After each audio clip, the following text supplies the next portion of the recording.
She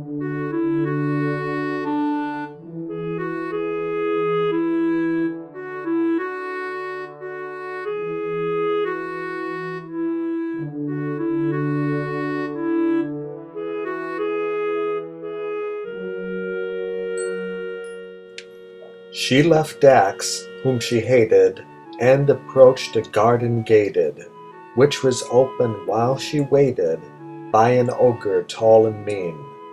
In the garden one could see the world as it was meant to be, filled with fair and natural beauty, a paradise lush and green.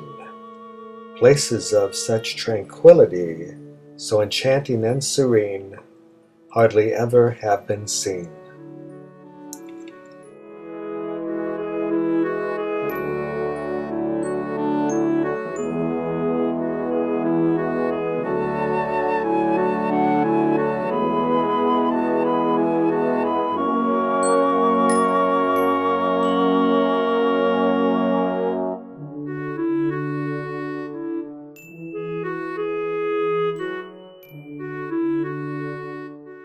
By a pond where it was sandy, Princess Mirabel paused, and she dropped a single chocolate candy.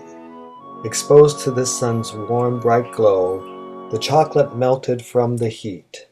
Some ants, looking for food to eat, found the dark chocolate a sweet treat. It would soon bring them only woe. In an attack with no retreat, with a deadly and fierce foe, weeds of war began to grow.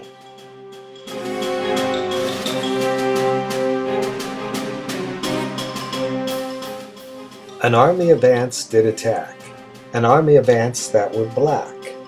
The army of red ants fought back over a small water stream. From the pool's edge it was going, cutting the sand it was plowing. Trickling tears kept on flowing, living and dying in a dream. Ants fought and died without knowing. A twig had fallen over the stream, a bridge of a wooden beam. The ants fought on that bridge so small, into the water they did fall, until there were none left at all. All ants on both sides were slain. The water then washed them away, where their lifeless bodies would lay. There they would gradually decay, and settle into the terrain, where the wind would blow them away. For all their efforts and their pain, their war of terror was in vain.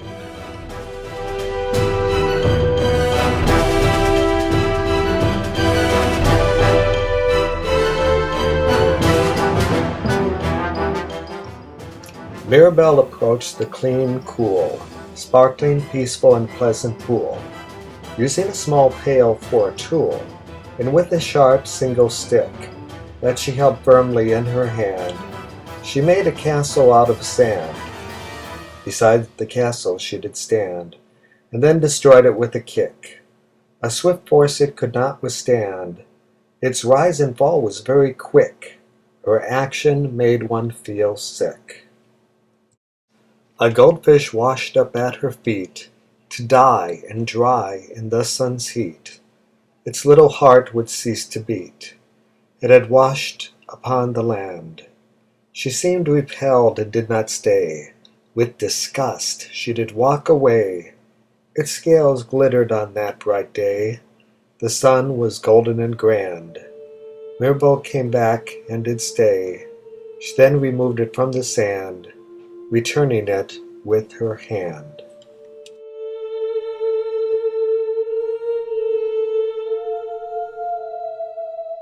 She was dressed in a fair, fine gown. She wore Dax's bright golden crown. At her reflection she did look down. Her own beauty she did admire. Then the crown fell off of her head, sinking like it was made of lead, filling her with sorrow and dread. The shiny crown, brighter than fire, from Princess Mirabel had fled. The crown she did desire. The situation was dire. Princess Mirabel was sighing. Then she began softly crying.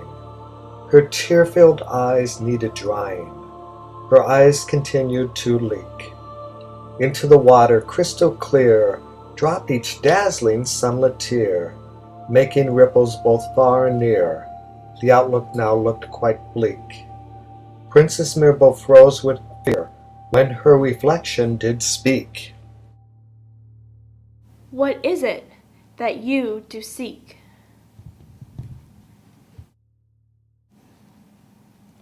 Retrieve my golden crown for me, and I will certainly agree to be a faithful friend to thee. Together we will grow old.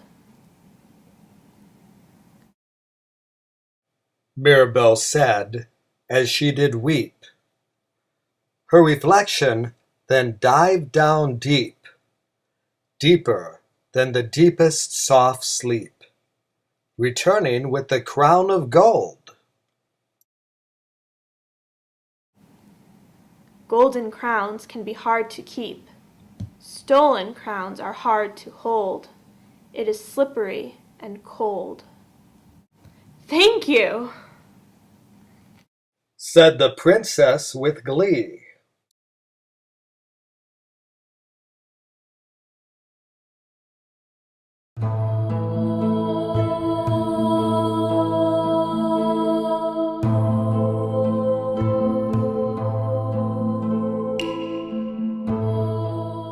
You return my bright crown to me. To be your friend I did agree, if my dear crown you could find. You were kind to lend me a hand. You found the crown which is so grand. It slipped through my fingers like sand. Thank you for being so kind. I am the princess of this land, with the right to change my mind, and I will leave you behind.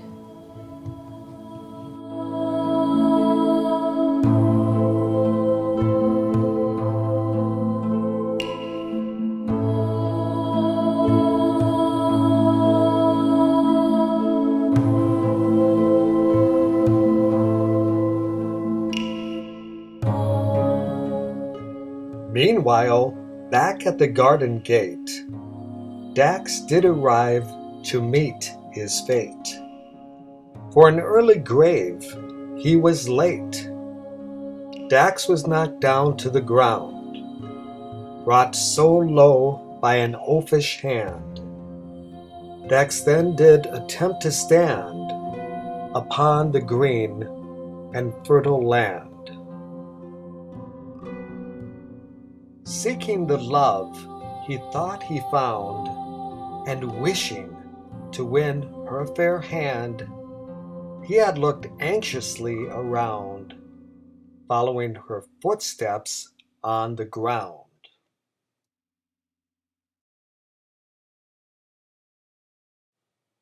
I, Gluber, forbid you to pass. In the garden is a fair lass. Inside there you may not trespass. Certainly you will agree to wait by the gate for a while. Dax paused a moment, then did smile, without any pretense or guile, at the ogre with the key. Dax had a captivating smile. You are the first who smiled at me. The princess you may now see.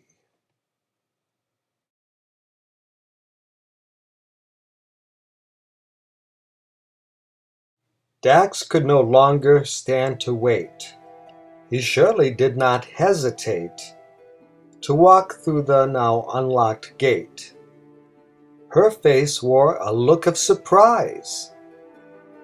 The horn did stab me like a knife, putting an end to all my strife. Your kind kiss brought me back to life, Dax said, gazing into her eyes. Princess, please be my loving wife. In love I am made of sighs, so make an answer that is wise. Princess Mirabel then did say, For a little while you may stay, for you have had a tiring day. You may sit down here next to me. before our wedding bells will ring, before I wear your wedding ring. I will consult the Queen and King, who reign over my family. Your fair proposal I will bring, perhaps to it I may agree. You just wait a while and see. Next to Mirabel, Dax sat, sitting down for a little chat. Dax pointed. Do you see that? You can see it if you do try. She turned her head. She then did stare, shading her eyes from the sun's glare. What is it that you see over there? Is it something hidden and shy? Why would a princess even care? She said with a frustrated sigh. Oh, it is a butterfly. We behold the butterfly. Aimlessly it does flutter by, dangling from the silver sky, held aloft by unseen strings. Once it did slowly crawl and creep into its silent silken sleep, a sleep so very dark and deep. Now with the beauty it brings, it comforts those who do weep. High above four-footed things, it does fly with stained glass wings. Mirabel uttered gentle words. Some gardeners attract, I have heard, butterflies and hummingbirds to complement the flowers. Hummingbird, why do you fly away? I really wish that you would stay and see me through another day. For what sometimes seems like hours, without a single word to say, you sip nectar from the flowers, hovering with special powers. From the unicorn that she did kill, cruelly killed and with an ill will, she waved the horn and time stood still. She stopped the spin of fortune's wheel. Dax said, this spell will never undo. Time without you painfully flew. Suspend me now in time with you. Listen to my fervent appeal. You have me, and my heart so true. She said, no matter how you feel, time itself I must not steal. He said, let this mere moment last, while I try to ponder my past. Since I met you, time has flown fast, and I lose all track of time. With the horn that had pierced his heart, its point much sharper than a dart, with the wave of the horn, time did start.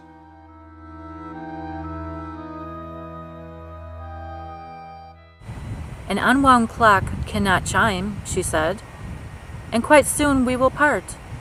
Holding back the hands of time is a callous and cruel crime. I see the magic of you, Dax said, and everything you do. No matter how quickly time flew, you will not take time like a thief.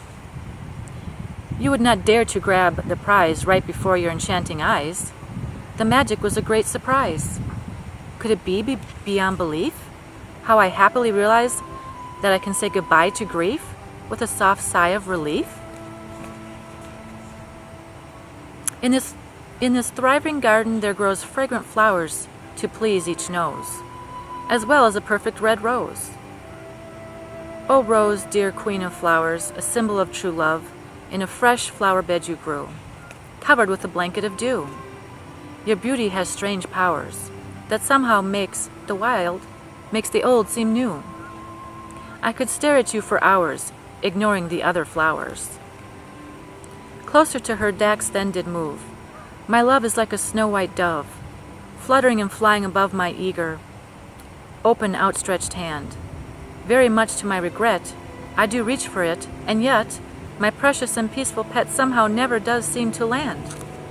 Could I capture it with a net? Would not that be simply grand? Will my love wear my wedding band? Princess Mirabel then did say, our love can always fly away, to return on another day on wings that briskly brush the breeze and softly sweep the summer sky. I watch and wait as love flies by. Love, will you not tell me why you often do decide to tease and strongly incline me to cry and do cause my heart to freeze? Love, freely fly to me, please. Dax said, I know you have my heart, and that certainly is a start. From you I wish to never part. It is you I wish to please. Princess, may I know the bliss that I always do miss, of your sweet and tender kiss?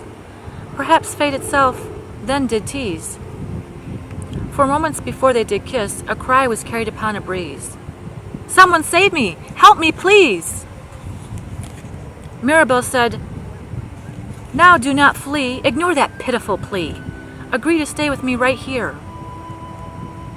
Stay near, my lost love, you have been found.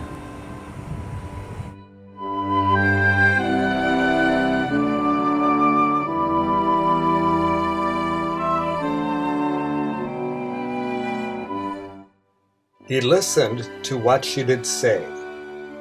As much as he wanted to stay, he simply had to go away. To do his duty, he was bound. With the horn, he went on his way. He followed the wailing sound to a hole dug in the ground.